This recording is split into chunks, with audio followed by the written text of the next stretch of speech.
Quer duplicar o valor da sua assinatura? Agora assinar o Observador dá acesso a todos os conteúdos e benefícios e ainda há uma anuidade ACP Bronze grátis. Terá vantagens que vão desde plano de saúde gratuito a descontos em combustível. Esta é uma assinatura que vale por duas. Assine hoje em observador.pt com 45% de desconto. Vasco Maldonado Correia.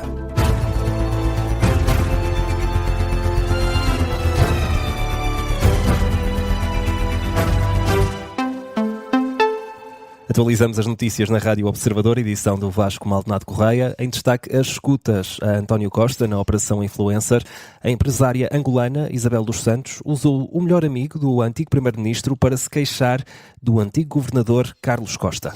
A informação que é avançada pela revista Sábado cita uma chamada entre António Costa e Diogo Lacerda Machado, em que este confirma ao então Primeiro-Ministro que lhe passou informação sobre momentos tensos na reunião entre o antigo governador do Banco de Portugal e a maior acionista do Banco BIC.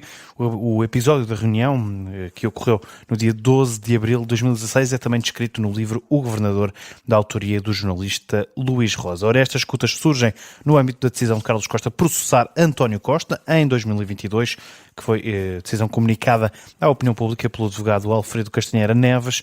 De acordo com o relatório das escutas, que é citado pela mesma revista, António Costa ligou a Diogo Lacerda Machado com a pretensão de saber se o advogado já o tinha avisado sobre as queixas de Isabel dos Santos na reunião com o governador. Recordar que Carlos Costa e António Costa chegaram a acordo em maio deste ano para encerrarem então essa troca de acusações que foram interpostas um contra o outro. E olhamos agora para as eleições presidenciais. Politiquices, é assim que Henrique Gouveia Melo descreve as tentativas de o ligar a José Sócrates. Tentativas que não são inocentes, é no mínimo o que diz o candidato presidencial. De qualquer forma, Gouveia Melo diz que não vai continuar a alimentar a situação. É uma polémica. A forma como tentaram ligar ao engenheiro Sócrates não parece que fosse uma coisa inocente. E, portanto, esse tipo de politiquice, esse tipo de truque político é uma coisa que eu desprezo e que não quero ser um político desse género. Não conheço, não pedi nada e não tenho nenhuma relação. O senhor engenheiro José Sócrates faz o que achar muito bem. Eu não o controlo, como é evidente. Henrique Gouveia Melo reagiu também à renúncia de Afonso Camões ao cargo de mandatário distrital da candidatura por Castelo Branco. Também ele, associado a José Sócrates, diz que foi uma tentativa de o proteger. Ele pediu para sair da minha campanha, para de alguma forma proteger, e é uma pessoa muito digna ao fazer isso. Eu aceitei e ele tomou essa decisão. Eu julgo que é uma decisão nobre de uma pessoa que percebe a política e percebe o contexto político e, portanto, acho muito bem. Elogios de Henrique Gouveia Melo no final de uma visita à residência universitária do Calhariz de Benfica. E Vasco, estão entregues no Tribunal Constitucional as assinaturas obrigatórias para formalizar a candidatura presidencial de Manuel João Vieira. O músico reitera a promessa de só desistir se for eleito. Defende que Portugal tem agora de dar um salto em frente. Gostava de ser uma alternativa, gostava de me constituir como uma alternativa aos atuais candidatos políticos. Obviamente que só desisto se for eleito, é um mote que eu tenho desde 2001 e tenho que me manter fiel a esse mesmo mote, não é? Manuel João Vieira, à saída do Tribunal Constitucional, onde revelou que entregou 12.500 assinaturas, um número bem superior ao mínimo exigido, que se fixa nas 7.500 assinaturas. Há uma polémica com o empréstimo que a Comissão Europeia quer fazer à Ucrânia. A ideia é usar ativos russos que estão cativos em Bruxelas, em vez de dívida comum. O ministro português dos Negócios Estrangeiros garante que a maioria dos países está em sintonia, à exceção da Bélgica, Vasco. Paulo Rangel admite que a medida é de difícil implementação, até por questões jurídicas, mas assinala a urgência da Ucrânia ter mais dinheiro até ao final do ano. Está, por isso, confiante que no Conselho Europeu, ainda antes do Natal, se possa chegar a uma solução que atenda também às preocupações legítimas da Bélgica. É muito claro que há uma grande maioria favorável à questão dos ativos imobilizados, porque é dinheiro no fundo russo que permitiria eventualmente ser utilizado para antecipar as reparações, digamos assim. Ela tem alguns obstáculos legais, grande parte deles eu julgo que já foram superados, mas, enfim, a Bélgica, e acho que nós temos que compreender a sua posição, e é isso que Portugal tem sempre dito em todos os conselhos, é encontrarmos uma solução que, no fundo, não faça com que a Bélgica seja desproporcionalmente atingida. Um apoio financeiro de grande porte é necessário até ao fim do ano, não tenho dúvidas sobre isso. E por isso é que esta urgência.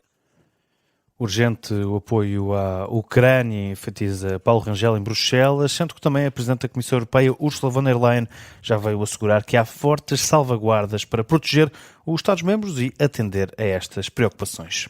Foi também em Bruxelas que Paulo Rangel foi questionado sobre a situação na Venezuela, Vasco. Numa altura em que Donald Trump anunciou ataques em terra em breve em território venezuelano e Nicolás Maduro, presidente da Venezuela, já deixou expirar o prazo dado pelo líder norte-americano para abandonar o país.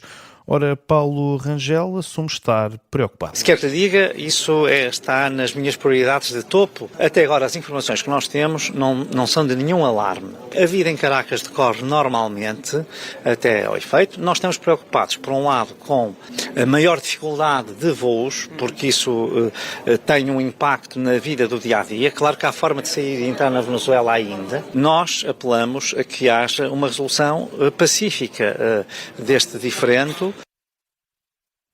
Preocupado, mas sem dramatismos, é o que defende o governo português sobre a tensão da Venezuela, entre a Venezuela e os Estados Unidos.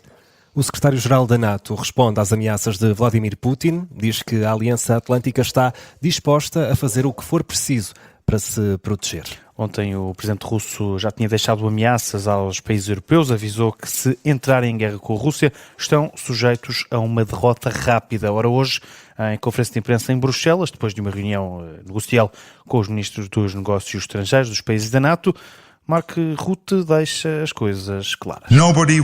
Ninguém quer a paz mais do que a Ucrânia. E enquanto trabalhamos arduamente pela paz, devemos continuar a providenciar à Ucrânia os meios para defender a soberania do país. A NATO é uma aliança defensiva e vai continuar a ser uma aliança defensiva. Mas não se enganem. Estamos prontos e dispostos a fazer o que for preciso para proteger as nossas 1.000 milhões de pessoas e para proteger o nosso território.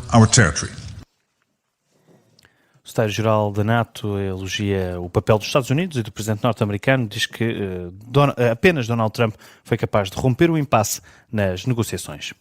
E Vasco, continuamos a recordar a vida de Olga Cardoso, que morreu esta madrugada, aos 91 anos. António Sala recorda uma grande parceira e uma comunicadora nata. Uma aventureira da vida que saltava para novos projetos sem rede. A radialista morreu hoje aos 91 anos, vítima de AVC. António Sala, que dividiu o estúdio com a amiga Olga, como era mais conhecida, mostra-se de coração partido, mas salienta à Rádio Observador as boas memórias que ficam. Eu recordo, acima de tudo, a Olga como uma companheira diária muito saudável, muito amiga, muito alegre. Ela, mais do que uma locutora tradicional, era uma comunicadora simples, através da sua voz jovial, através do seu sorriso que se traduzia numa gargalhada que se tornou famosa nas manhãs da rádio portuguesa. E portanto, recordo a Olga, nesta altura, com todo esse lado bonito, positivo, luminoso. Evidentemente que hoje é um dia triste, é um dia em que eu estou profundamente triste e tenho o meu coração partido mesmo. Emoção de António Sala, aqui em declarações à Rádio Observador, na despedida de Olga Cardoso, com quem fez o programa Despertar na Rádio Renascença. E no desporto, já há árbitro para o derby entre Sporting e Benfica, que acontece sexta-feira. António Nobre, juiz de 37 anos da Associação do Futebol de Leiria, vai ser o responsável pela arbitragem do grande jogo desta 13ª jornada. Vai ser apoiado pelo árbitro Rui Costa na videoarbitragem. Nas outras partidas da jornada 13, destaque também, João, para a recepção do Tondela Futebol Clube do Porto, que vai ter arbitragem de Luís Godinho. E Vasco, estas nomeações surgem numa altura em que a Associação Portuguesa de Árbitros de Futebol ameaça fazer greve. Num comunicado intitulado Cartão Vermelho à Violência Verbal, os árbitros portugueses exigem que sejam implementadas medidas objetivas e eficazes de forma a garantir a segurança e a dignidade do exercício da função de arbitrar. De acordo com o Jornal Record, uma destas medidas passa pela perda de pontos por reincidência nas declarações sobre arbitragem. A APAF insiste que estas alterações devem entrar em vigor ainda na presente temporada. Caso contrário, ameaçam então com essa paragem total dos árbitros.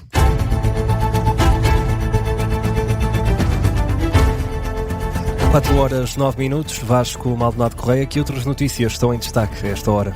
A Polícia Judiciária do Porto deteve hoje 8 pessoas ligadas ao setor dos vinhos verdes. São suspeitas de um esquema de corrupção, falsificação e abuso de poder que ameaçava a certificação de vinhos. Tinha como objetivo favorecer determinados operadores económicos. De acordo com a PJ do Porto, há 17 arguidos no total. A investigação começou em agosto, depois de ser recebida uma denúncia. Portugal assinou uma Convenção Europeia contra crimes ambientais. O novo tratado pretende responder à tripla crise planetária, passa por alterações climáticas, poluição e perda de biodiversidade.